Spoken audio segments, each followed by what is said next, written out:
we know that there is some kind of correlation, that we have some sense of what, say, in American cinema, the late 1960s are all about and what, say, the 1970s are all about. In fact, these eras don't follow any tried and true guidelines, and though there is some kind of obscure correspondence between what is happening in the larger socio-political scene and the sort of films that get made, it's not as though the moment that, for example, Ronald Reagan takes office, you get this complete sea change in the sort of film projects that are being run through.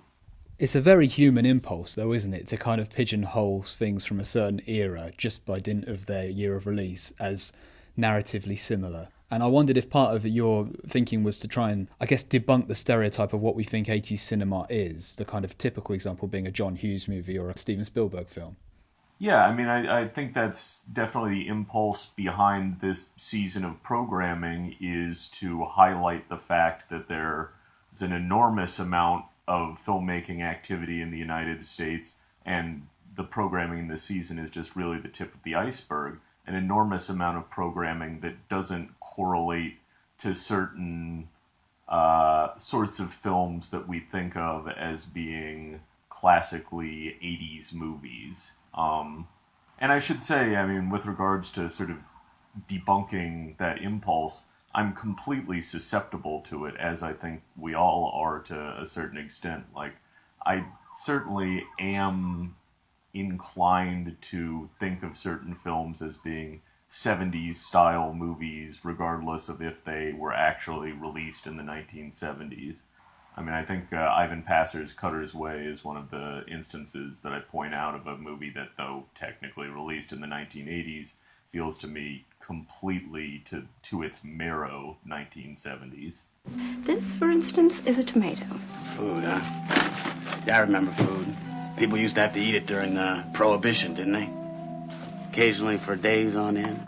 Can I just check before we go any further? I mean, if you don't mind me asking, how old are you and what's your kind of background? Because that's obviously going to reflect how you feel about this era of cinema. It's a funny thing because I actually slipped my birthday into the piece because I was born on the day of Ronald Reagan's election, November 5, 1980. And my mother's birthday is November 6th, and she always said that she wanted us to have the same birthday, but she was so completely appalled by the news that I slithered out a day early. But yeah, my lifespan corresponds exactly to the beginning of the Reagan Revolution.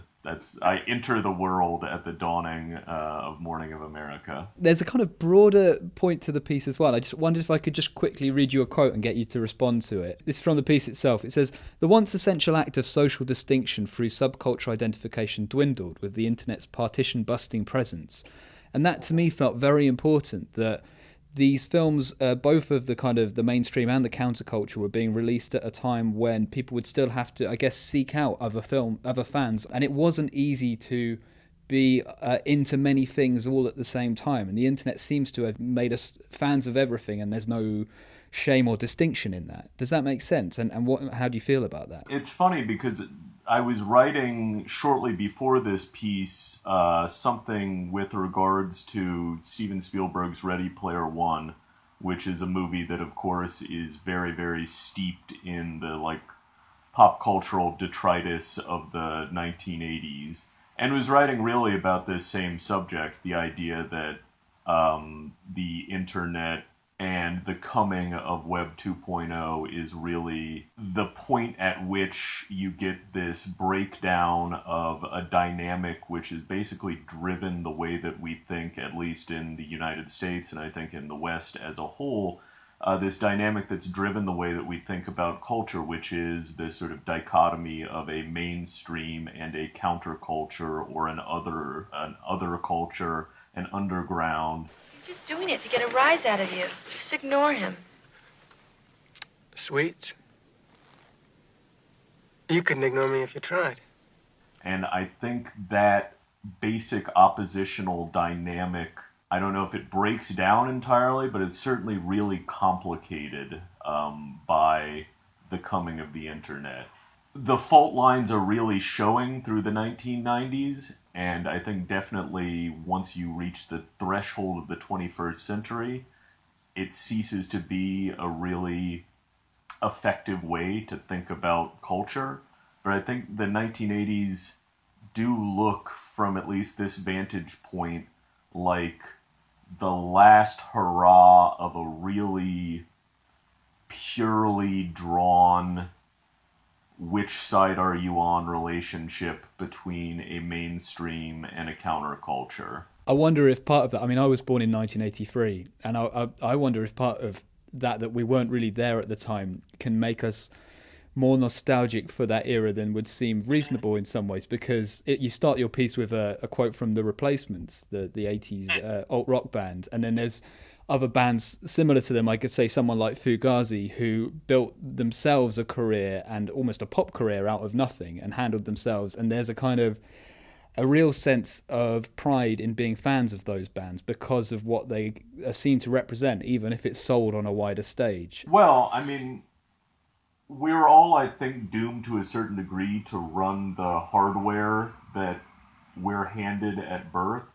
And I think that, the basic precept of being born into a world where you have a sort of countercultural option or you have a go with the crowd option. And I know that that's an incredibly simplistic way of looking at it, but that is the hardware that I was installed. And along with it, all of these creeds about, not selling out and, DIY and doing your own thing and, staying out of the mainstream so-called. All this stuff is very hardwired into me, and all of it, I think, doesn't mean a hell of a lot to anybody who was born, say, in 1990 or afterwards, or at least is interpreted very, very differently. And there's no value judgment implicit in this. I mean, in many ways, I recognize that I'm running like a very antiquated system. And there's no trade-ins. There's no trade-ins, no. Just run this thing till it ceases functioning.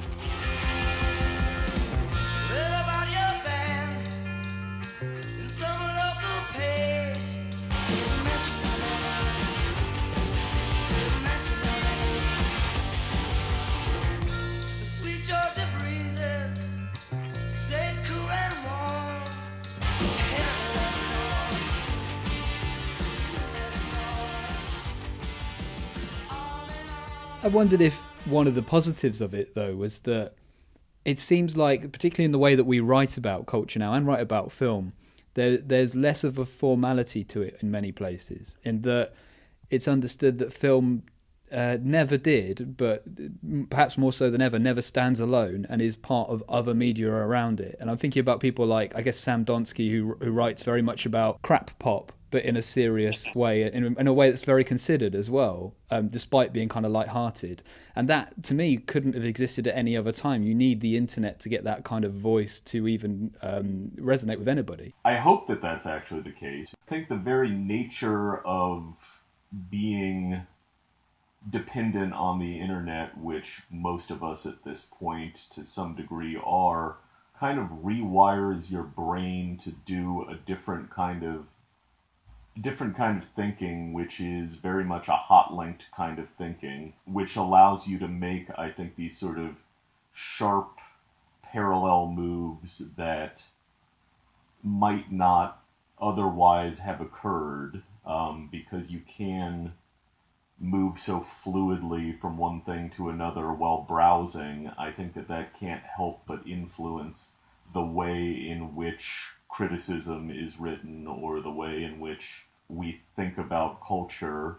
There's a much greater ability to make sort of out there connections, which I think is very much attributable to being online for a dozen hours a day and being accustomed to that sort of hot link leapfrogging from subject to subject to subject. Can I just ask you finally, I want you to make a leap of your own here. Imagine we're 30 years in the future and you're having to tell someone what the films of the Trump era are that represent where we are, what would they be? I don't know that we've seen them yet. Again, because the nature of popular culture in these United States has never been determined exactly from the top down. The example that I use is the classic Soviet socialist realism.